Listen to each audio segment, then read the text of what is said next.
काही महत्त्वाचे सांगणार आहे. त्यांनी सुरुवातीला बालविवाहांना विरोध केला.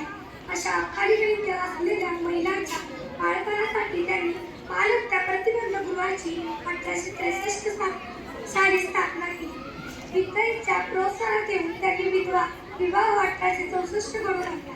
तसेच विधवांच्या केशोपन पद्धतीला विरोध करून नाभी नावाच्या ब्राह्मण विधवेचे मूल्य त्यांनी दत्तक घेतले.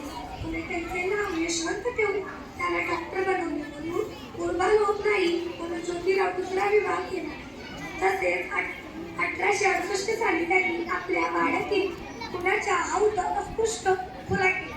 1859 साली रायगडावर जाऊन त्यांनी छत्रपती शिवाजी महाराजांची समाधी शोधून काढली व त्यांच्यावर पहिली शिवजयंती साजरी केली. रोहितांकडून होणाऱ्या अन्याय, अत्याचार व धार्मिक दुर्बळतेतून समाजाची मुक्तता करण्यासाठी 24 सप्टेंबर 1873 रोजी त्यांनी सत्यशोधक समाजाची स्थापना केली. 1875 साली अहमदनगर येथे शेतकऱ्यांसाठी खडफोडीची बंद उभारली. 1880 साली नारायण मेलाजी लोखंडे यांनी स्थापन केलेल्या भारतातील पहिल्या कामगार संघटनेच्या स्थापनेत त्यांनी मोलाचे योगदान दिले. 1876 ते 1882 या काळात ते पुणे नगरपालिकेचे सभापती होते. त्यामुळे त्यांनी दुष्काळात पोट पाळलेल्या मुलांसाठी तब्बल 9 महिने अन्नछत्र चालवले. आधीच्या बांधकामासाठी त्यांनी विविध प्रकारचे बांधकाम साहित्य पुरवले. 1882 साली विलंबखंड शिक्षण आयोगासमोर त्यांनी प्राथमिक शिक्षण संपूर्ण देण्याच्या मागणी केली. 2 मार्च 1888 रोजी इंग्लंडचा राजपुत्र ड्यूक ऑफ कॅन्टरचा सत्कार समारंभ करून ज्योतिराव यांनी एका साध्या शेतकऱ्याच्या वेशात उपस्थित राहून त्यांना भारतातील जनतेची सदस्य निर्माण करून दिली. तसेच त्या काळात काँग्रेस भारतीय राष्ट्रीय सभा ही भटजी आणि शेठची यादी असून त्यामध्ये गोरगरीब शेतकरी, कष्टकरी तसेच ब्राह्मणेतर समाजाचा समावेश नाही असा आरोप त्यांनी केला. 1889 च्या मुंबईतील काँग्रेस अधिवेशनातील त्यांनी 30 फूट शेतकऱ्याचा गवताचा पुतळा उभा केला. ज्योतिरावांनी मराठी, इंग्लिश, हिंदी, संस्कृत, उर्दू, मोडी या भाषांवर प्रभुत्व होते. त्यांनी त्रिपुरत हे नाटक 1855 रोजी छत्रपती शिवाजी महाराज भोसले यांचा पोवाडा 1869 ब्राह्मणाचे कसब 1869 गुलामगिरी 1873 शेतकऱ्याचे आसूड 1873 सत्कार 1885 इशारा 1885 अकराखंडी काव्यरचना 1887 सार्वजनिक सत्यधर्म 1891 मरणोत्तर प्रकाशन यासारख्या मार्गदर्शक प्रेरणादायी क्रांतिकारक विचारांच्या विपुल पुस्तकांच्या लेखन केले. 18 मे 1888 रोजी मुंबईतील कोळीवाडा येथे जनतेने लालबहादूर विठ्ठलराव कोळुखले यांच्या हस्ते सत्कार करून त्यांना महात्मा ही पदवी बहाल. अशा या आधुनिक भारताचा पाया रचना समाजसुधारकाने समारोपाचे 28 नोव्हेंबर 1890 रोजी पुणे येथे निधन झाले. पुढे महात्मा गांधी यांनी ज्योतिरावांचा उल्लेख महात्मांच्या महात्मा असा केला. तसेच त्यांनी महाराष्ट्र मंत्री युद्ध किंग असे समजले. धन्यवाद. यावरती तुम्हाला प्रश्न विचारले. मी आज तुम्हाला काही प्रश्न विचारणार आहे. भीती नको, धैर्य ठेवा, अन्याय नको, शिक्षण. पहिला प्रश्न, ज्योतिबा फुले यांचे पूर्ण नाव काय?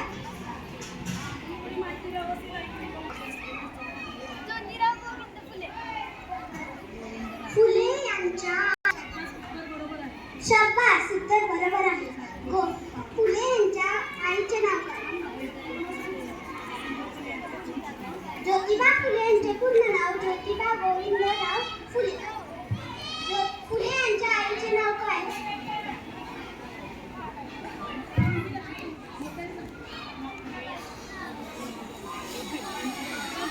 शाबास दिदी. महात्मा फुले यांच्या आईचे नाव चिमणाबाई. महात्मा फुले यांच्या वडिलांचे नाव काय?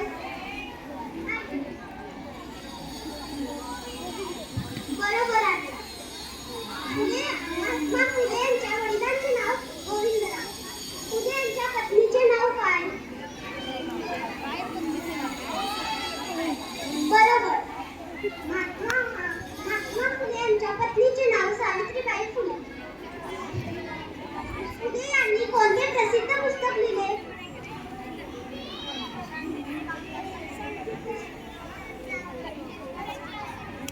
बरोबर. फुले यांनी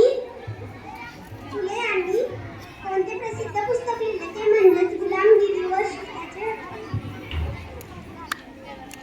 फुले यांच्या मुलींची शाळा कुठे उघडली?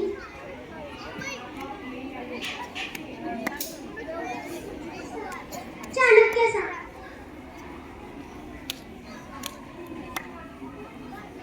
उत्तम. अगदी बरोबर. महात्मा फुले यांनी पहिली शाळा मुलींची पुणे इथे उघडली. ज्योतिबा फुले यांचा जन्म कधी झाला? साई सांग.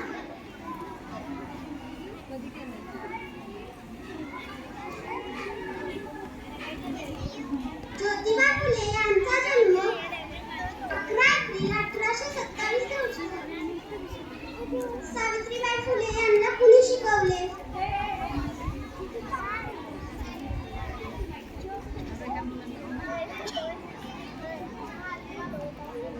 बरोबर.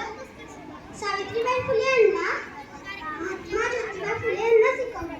ज्योतिबा फुले यांचा जन्म कुठे झाला? कारखाना इथे झाला. ज्योतिबा फुले यांनी कोणता संदेश दिला? ज्योतिबा फुले यांनी समानतेचा व शिक्षणाचा संदेश दिला. ज्योतिबा फुले यांचे निधन कधी झाले? कोणत्या साली झाले? ज्योतिबा फुले यांचे निधन 1890 साली झाले. धन्यवाद.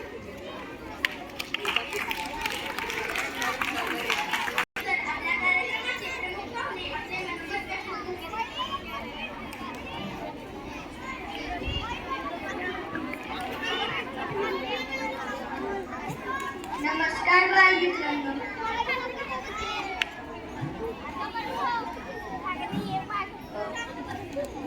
काळ्या कुट्ट अंधारात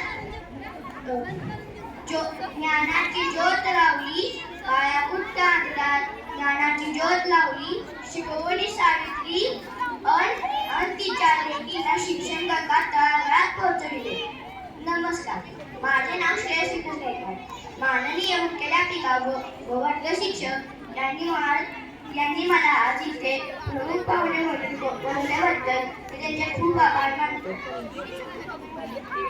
आदरण्याच्या दारात किटपट पडलेल्या आणलेल्या घातलेल्या ती देताना ज्यांनी उद्धार केला अशा महात्मा ज्योतिबाराव फुले यांना माझे अभिवादन. माझ्याला त्यांच्या आईचे नाव चिमणाबाई, त्यांच्या वडिलांचे नाव गोविंदराव, त्यांच्या पत्नीचे नाव सावित्रीबाई फुले अशी निर्मिती केली. त्यांचा शेतकऱ्याचा असून हा त्यांचा प्रसिद्ध ग्रंथ होय. त्यांचा मृत्यू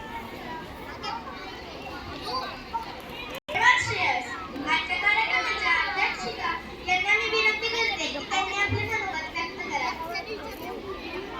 मित्रांनो, मी आज या बालसभेनिमित्त तुम्ही आज मला अध्यक्ष म्हणून बोलवले याबद्दल मनपूर्वक आभार. थोर महात्म्यांनी न गेले तरी त्यांचे पहा जरा. आपण त्यांच्या समान व्हावे. हात साकडे बोध करा, हात साकडे बोध करा. आज महात्मा फुले यांची जयंती. महात्मा फुले यांची पुण्यतिथी.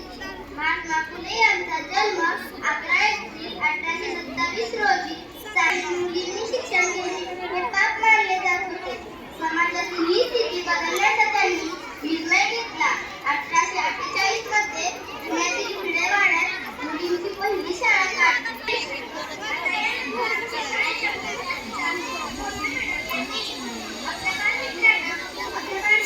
मार्गदर्शन करा अशी मी विनंती करतो.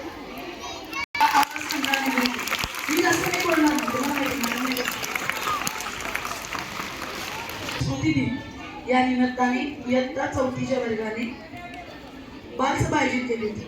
मॅडमनी त्यांना आदल्या दिवशी 4 वाजता सांगितलं आणि या विद्यार्थ्यांनी सगळं नियोजन वर्ग शिक्षिका लोखंडे मॅडम यांच्या मार्गदर्शनाखाली केलं आणि सुंदर सूत्रसंचलनापासून प्रास्ताविक, विद्यार्थ्यांची मनोगतं असा जो क्रम असतो की नेहमी आपण शाळेत कार्यक्रम करतो, त्या कार्यक्रमाने त्यांनी ही बालसभा आयोजित केली. आणि त्यांचं वैशिष्ट्य म्हणजे त्यांनी दिलेली भेटवस्तू. सगळ्यांना वाटते की त्यात नेमकं काय आहे. वैष्णवी मॅडम त्याच आपल्या अध्यक्ष आहेत ना. बघा एकेका वर्गाने एक सुंदर कागद घेतलं. मला पण वाटलं अरे काय असेल यामध्ये, म्हणजे माझी पण उत्सुकता वाढली.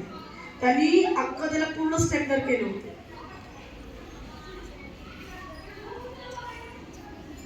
काय दिले त्यांनी, छोटीशी भेट म्हणून पुस्तक.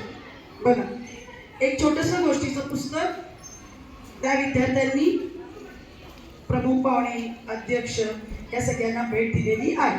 माझं पुस्तक मी त्यांच्या 4थीच्याच वर्गाला भेट देते. वैष्णवी श्रेयस या. आणि याचं पुस्तकाचं काम कोणी केलं? रुद्र. रुद्र कुठे आहे? ये रुद्र. एकदा यांच्यासाठी जोरात आपण छान. म्हणजे आज आपण जे शिकतोय की मुलं, आपण मुली, तर त्याची सगळी श्रेय आपण कुणाला देतो? महात्मा ज्योतिबा फुले यांनी त्यांच्या पत्नी सावित्रीबाईंना शिकवलं आणि म्हणून मुलींच्या शिक्षणाची सुरुवात एक चांगल्या पद्धतीनं झाली. आपण म्हणतो बघा स्त्री पुरुष समानता, त्यावेळी महात्मा फुलेंनी त्यांच्या वागणुकीतून आपल्याला दाखवून दिलं होतं स्त्री पुरुष समानता ही शिक्षण हे किती महत्वाचं आहे. तर आजच्या कार्यक्रमात ज्या विद्यार्थ्यांनी सगळ्यांनी सहभाग घेतला त्यांनी सगळ्यांनी पुढे स्टेजवर यावं. या